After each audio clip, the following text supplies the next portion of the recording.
শুভ সন্ধ্যা, সবাইকে জানাই বড়দিনের শুভেচ্ছা। আজকে আমি মাইক্রো ওভেন, কেক ওভেন ছাড়া কিভাবে একদম ঘরোয়া পদ্ধতিতে এই সুন্দর কেকটি বানিয়েছি তারই পদ্ধতি আমি তোমাদের সঙ্গে শেয়ার করব। তা আমার এই কেক বানানোর পদ্ধতির ভিডিওটি যদি তোমাদের ভালো লেগে থাকে অবশ্যই লাইক, কমেন্ট, শেয়ার করে দিও। প্রথমেই আমি এইরকম একটা ছোট গ্লাসের 1 গ্লাস ময়দা নিয়ে নিয়েছি, আর এই গ্লাসেরই 1 গ্লাস চিনি আমি মিক্সিতে নিয়ে একদম মিহি করে গুঁড়ো করে নিয়েছি। তারপর এর মধ্যে দিয়ে দিয়েছি 2টো ডিম। এইবার চিনি আর এই ডিমের একটা সুন্দর মিহি পেস্ট করে নেব।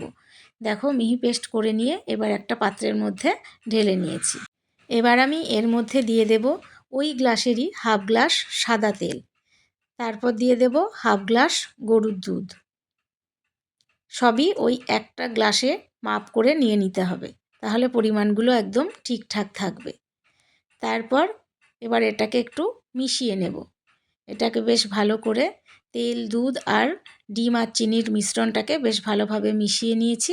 এবার এর মধ্যে দিয়ে দেব 1 চামচ বেকিং পাউডার, হাফ চামচ বেকিং সোডা আর 1 চামচ ভ্যানিলা। এবার এটাকে ভালোভাবে মিশিয়ে নেব। তারপর আমি এর মধ্যে 1 চামচ করে দিয়ে দেব ময়দা। 1 চামচ করে ময়দা দেব আর ভালোভাবে মিশিয়ে নেব। এইভাবে ক্রমাগত 1 চামচ করে ময়দা দিতে থাকবো আর মিশিয়ে নেব। বেশ ভালোভাবে মিশিয়ে নিতে হবে। দেখো, মিশ্রণটা আমার প্রায় তৈরি হয়ে গেছে। ঘনত্বটা ঠিক এই রকম আসবে। যখনই ঘনত্বটা এরকম আসবে তখন এটা তৈরি হয়ে যাবে। এবার আমি এখানে নিয়েছি কিছুটা কাজু, কিশমিশ আর টুটি ফুটি, আর নিয়েছি একটু মোরব্বা।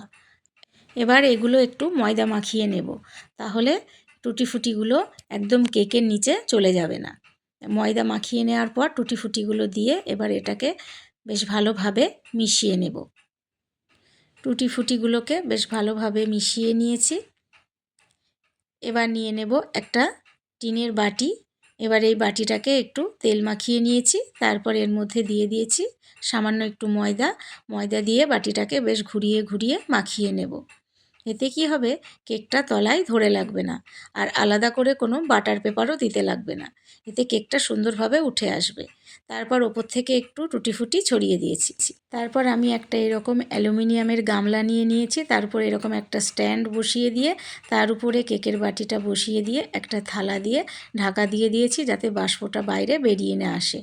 মাঝারি আঁচে 40 মিনিট রেখে দিলেই কিন্তু কেকটা তৈরি হয়ে যাবে। 40 মিনিট পর আমি ঢাকা খুলে দেখে নিলাম কেকটা তৈরি হয়ে গেছে কিনা।